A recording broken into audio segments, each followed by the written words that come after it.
Welcome, welcome, welcome.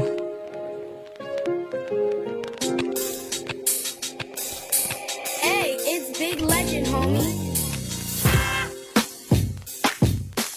If you're tired of the narrative always being changed, I'm here to correct the narrative. Keep that real honest talk. Real talk. No yes men over here.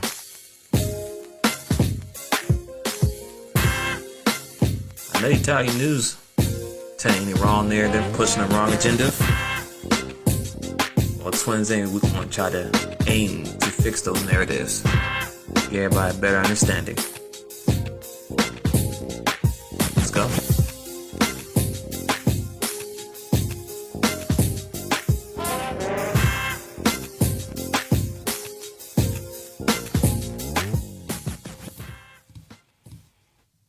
Welcome, welcome, welcome. Good morning, everybody. It's your boy Twinsinc, and this is Twinsinc Talk. First off, I want to say it's good morning, good afternoon, good evening, good lunch, good brunch, even late night. Just want to say thank you for tuning into the show today. I haven't been posting frequently, but I'm about to get back on my grind. But how everybody doing today? And I hope blessed and good. So this can be a continuation from the last topic that I had, which was it's okay to be angry. So today we want to, as you see the title, speak your truth and speak it quick. So, so first off, speak your truth and speak it quick. That was a quote created by Michael Cornelius. So I want to give shout out and kudos to what credit is due. So when you see the topic, speak your truth and speak it quick, what are you talking about, Twinsinc? Well, let's go. So I say this, say what you really feel, right? Or believe is often difficult. Usually you don't want to hurt other people's feelings, right? Even when they infuriate you, when you just ticked off, pissed off to the ultimate level. But you don't want to make someone else mad. The real truth of the matter is somewhere deep down inside of me or you or anyone who's dealing with these topics that we're talking about, you don't want to believe your feelings is right or that you have the right to feel the way that you do. When you hold on feelings, you become angry. So I find myself becoming angry sometimes. So I got to make sure I got to find a way to release the anger. Not always walk around mad. Out there they'll say, the angry black man. No, we're not an angry black man. We're just frustrated and we try to get things conveyed out. And sometimes we don't get things. People don't receive what we're saying. So, sometimes that's what happens. But also fearful and confusion. So when you don't say what's on your mind, so when you keep it in, right? When you keep it in, like I said last topic, when you keep things in, then it builds up depression. So get it out. Once again, get it out. Do not keep it in because it's going to make you go crazy. So definitely you want to get it out first off, right? And you'll be prone to gossip, rebel. So once you express your mindset or whatever you're thinking, these are things that people, may say like, then they start gossiping about you, right? Or they'll say, you're just rebelling or committed acts of betrayal against yourself and others. The only way to feel free yourself from this stress, because that's what it is, it's stress, right? It is not to say what you think is Sorry, let me say that again. The only way to free yourself from the stress of not saying what you think is to speak the truth with love, clarity, and conviction. I'm going to say that again. That was deep right there. The only way to free yourself from stress of not saying what you think is to speak your truth with love, clarity, and conviction. And to speak it quickly with our conscious tongue. That's deep right there. That is deep right there. So people, if you think about what's going on in the world right now, it's Black History Month. But every time I turn on the news or YouTube or video or social media, there's a constant attack. Constant attack against the black man. Why? Why do everyone don't see the talking about Kobe Bryant's accusation, right? At the end of the day, regardless, even though that may be part of history, that wasn't the right time to even talk about it.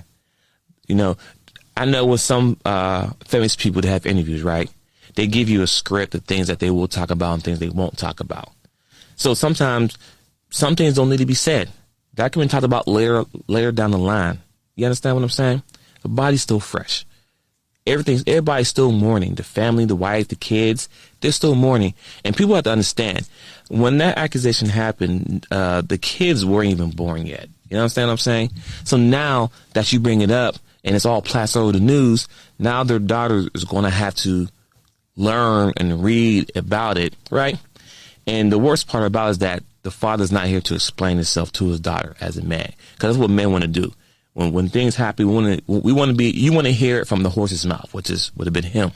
But now you got to hear it through third party. You got to hear from his wife or friends. And it just ain't the same. You understand what I'm saying? And so with that being said, Snoop Dogg, at the moment, he lashed out, said what he had to say, which was cool. You understand what I'm saying? But now he double backing. Then he went on a red table, and I'm so disappointed at Jada Smith and them. And I don't care if that was a little small snippet I saw. I didn't see the whole thing, but I don't care. It's like every time a black man says something, they go on that show and they get ridiculed. Or they go on that show and the woman on the show be like, I felt that you was talking to me. And no, it had nothing to do with you. How dare they say that when Snoop said that about Gayle King, it took the power away from Jada picking her mother and her daughter. That is so selfish. How can you even formulate the thought that what Snoop was saying out of his heartbroken that Kobe has passed away, and Gayle would bring that up in an interview and keep pushing it because Lisa didn't say how she wanted to say it, and it's going to be like, oh, how you wasn't there? Like, what's the narrative you're trying to push? And then he goes on the show and they got him on the table, all women, no men there. Now, at least have one man there to balance it out, but no, there was no men there. And they all, and I don't consider Jada Smith's son as being one of the men. He's still a young boy. He haven't found himself yet. But anyway, the fact that they attack Snoop and they make Snoop look like a little punk. I'm not calling Snoop a punk. It's the perception that they put up of him and how he looked. And then once again, here we go. We have another black man. At the moment, he like, yeah, all men fight. Yeah, Snoop, that's what I'm talking about. Tell me how you feel. And then all of a sudden now, okay, I'm so sorry. We can sit down and have a talk. And, I think we should have a sit down conversation. Nah, man, bump all that. Bump all that. I'm not even trying to hear none of that.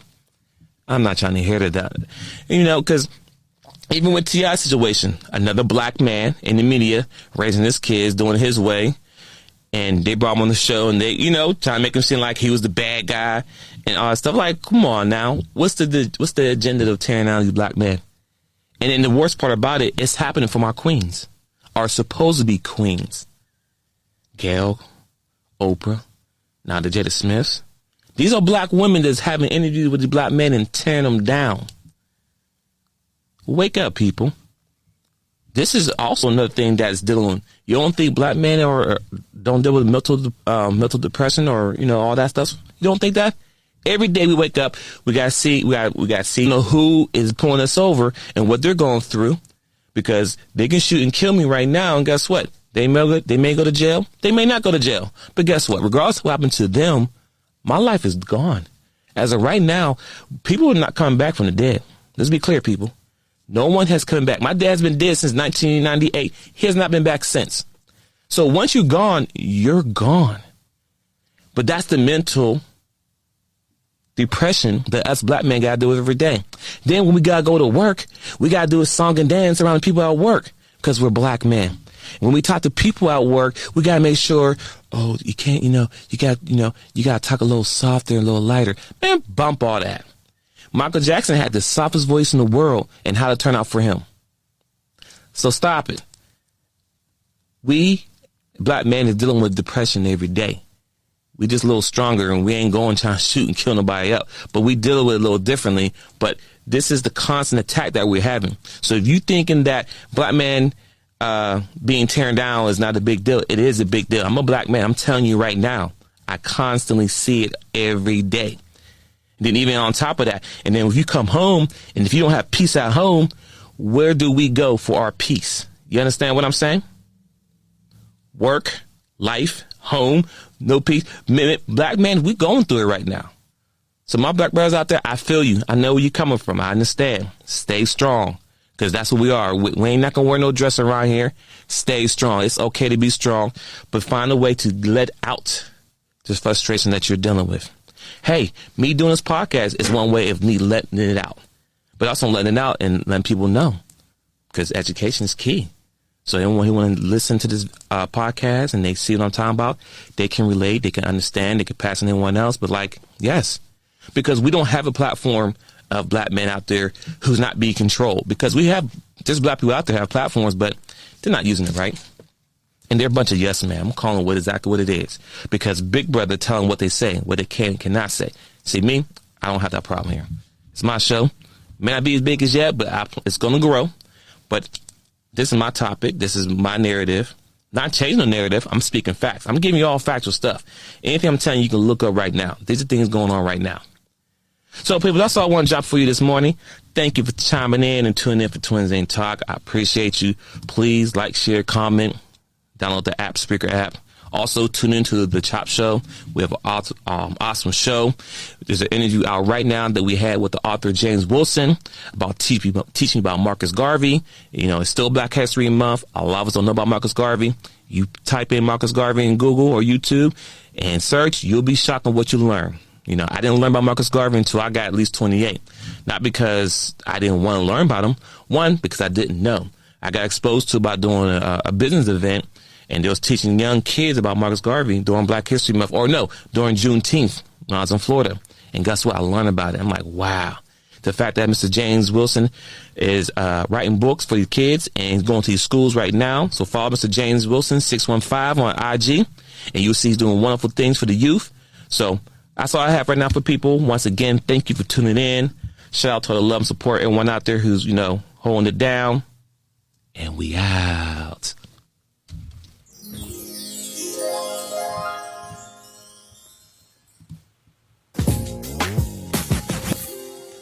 That's a wrap today for the show. Please like, share, comment, share your thoughts. Email us at info@twinsinc.net.